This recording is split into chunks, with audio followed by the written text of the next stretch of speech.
playing better at half-court offense right now, more so than, you know, getting turnover, getting out on the break? I don't know. Yeah. I mean, we changed some things that we thought would kind of accentuate what some of our guys we think are pretty good at doing. I think it helped Jawan Staten. It obviously didn't help several of those other guys much that we thought it would help.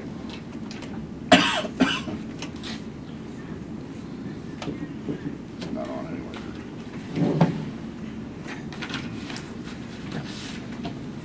Try not to cough into it. Did I answer your question? Yeah.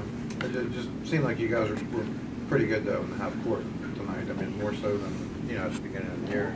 Just we turned it over 17 times. Yeah. That's not very good.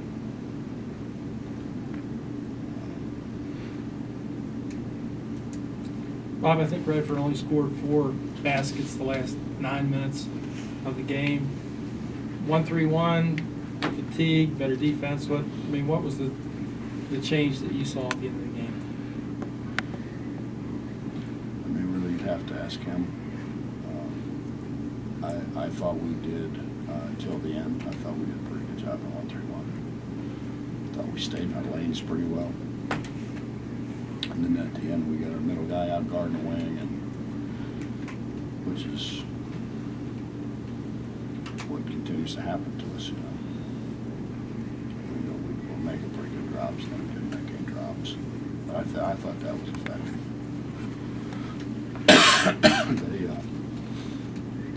They drove it at us pretty good. They made some shots.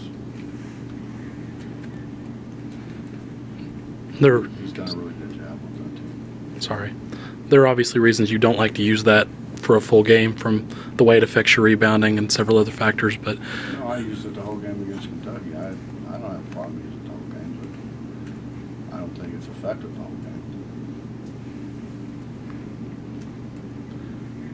We've used it in the past to try to slow people down. I think when you first throw it out there, they try to figure it out, pass it a little bit more. Given the issues that you guys have had in man occasionally, though, is it... Occasionally? Perhaps a little bit more than that then, but is it perhaps your best defense at this point, the defense that your guys are playing the best? Well, we about lost the Virginia Tech game because we tried to play 1-3-1 and they scored like 3 possessions in a row, so today it was. But that's our problem. I don't know what's good for us, because one day something's pretty good and the next day it's not any good, and you had to try to survive some other way. And we've got to get better defensively, and with the way we play defensively is hard, because we do get spread out. It's also the best way to protect our post guys if we do just a decent job of guarding the ball, because it elongates those passing lanes and makes the post feed so much harder. You are kind of blessed in that 1-3-1 though, to have Murray, Rutledge, and Miles, big, long, athletic guys that you can play out there. I mean, they fit that pretty awful well. Yeah. You'd like to have a little bigger guy than we had on the top, but we've got to play 2 guards, particularly at the end of the game like that when they were going to pressure. You really don't want Dom back there showing his ball skills off. He wants to, but you really shouldn't. So you say that, but you look at the stat sheet there, and he not only led you as you'd expect, like in block shots and in rebounds and maybe even in scoring. He led you in assists. I mean, he steals. Yeah. Who, Dom? No, Eric. No, I'm talking about Murray. No, I said Dom was showing off his ball skills. Yeah. No, you don't want him showing off his ball skills. No. But speak a little bit about Murray and the all-around game that he is showing. I mean, Bob, we all know he's a talented kid. I think he's learning how to play harder for a longer period of time. He's, honest to God, he's been coachable, you know, since we got back from mission. He's trying to do what we ask him to do. No, he doesn't always do it. And you know, and let's be honest, games like this are hard for him and Dennis, you know, because they're matched up with smaller, quicker guys with ball skills, and you know, they're in a lot of ways a whole lot better off playing people their own size. But Eric's never really played in the post. We're trying to get him to where we can do that as well.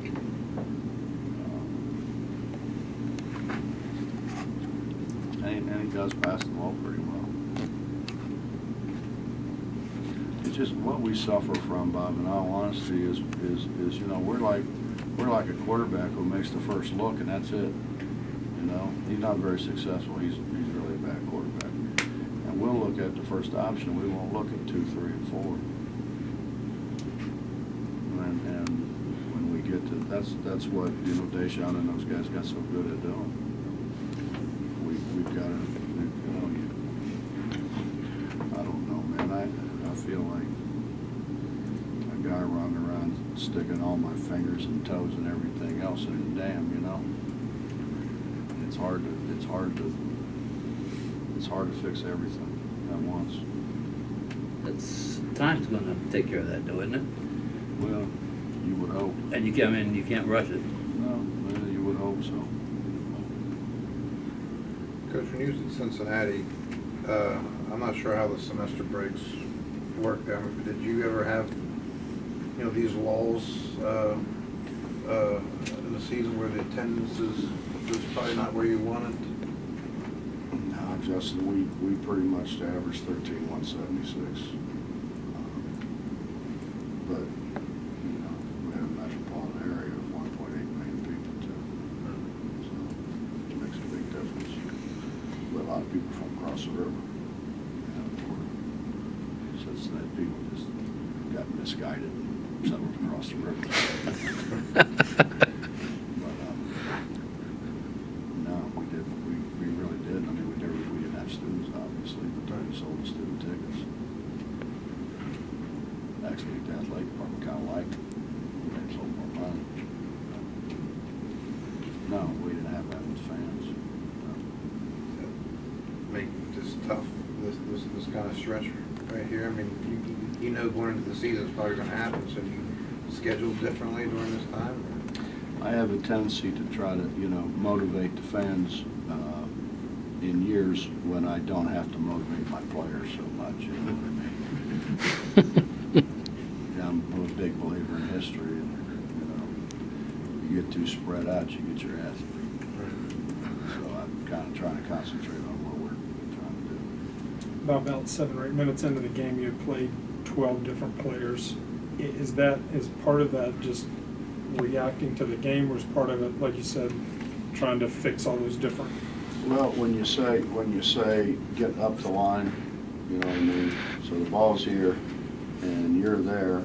We're supposed to be up the line. We're not supposed to be even with you. When we're even with you, and they run all of those curls to the middle of the floor, obviously you know when you're going, and he doesn't know when he's going. So you're probably going to get ahead of him. So we were continually in chase mode, which isn't supposed to happen. We're supposed to be up the line to where when you go, I have some time to react, and I can then lead you to where I want you to go, and then we can then follow the ball out of the middle of the floor and keep it on one side of the floor, which everybody in the world tries to do. And so the first guy doesn't do it, I take him out. And I told the second guy before he went in, and he didn't do it. And then I put the third guy in, and he gave up a layup on the other side of the basket because the guy just went all the way around and shot it to the line. I told him down there, you know, I think the simplest explanation about what happens, Jerry Tarkanian said one time, you know, he said, there's only one pie. We don't have any more. We just got one.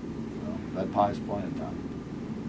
And when so-and-so plays way better than this other guy, he's going to get more pie.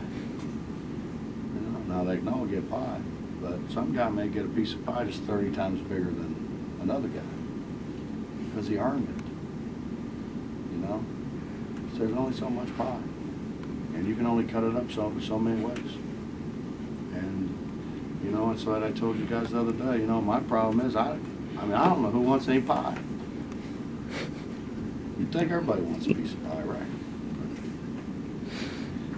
It seems seemingly some of our guys, you know, they're good guys. I think what it is, they just really want to share. Well, you talk about motivating players, and a lot of coaches use psychology and maybe treat one guy one way and another guy another way to try and get the most out of them if they can figure them out. Do you do that, or is pretty much everybody disciplined? I'm thinking in terms of what you did with Murray, and he seemed to respond to it rather than pout or whatever. Well, I wouldn't say he did pout, but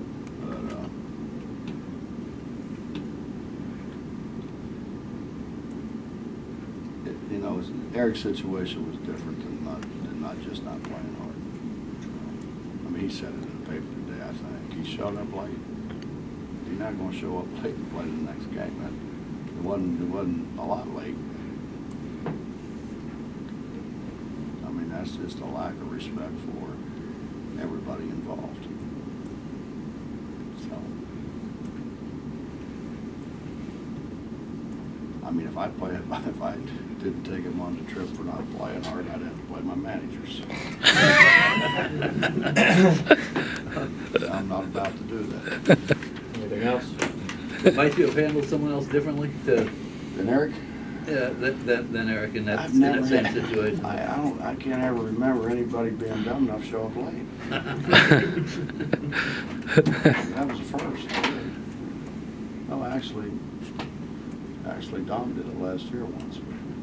And if you kind of go back, you kind of figure out when it is, because you didn't play either. That's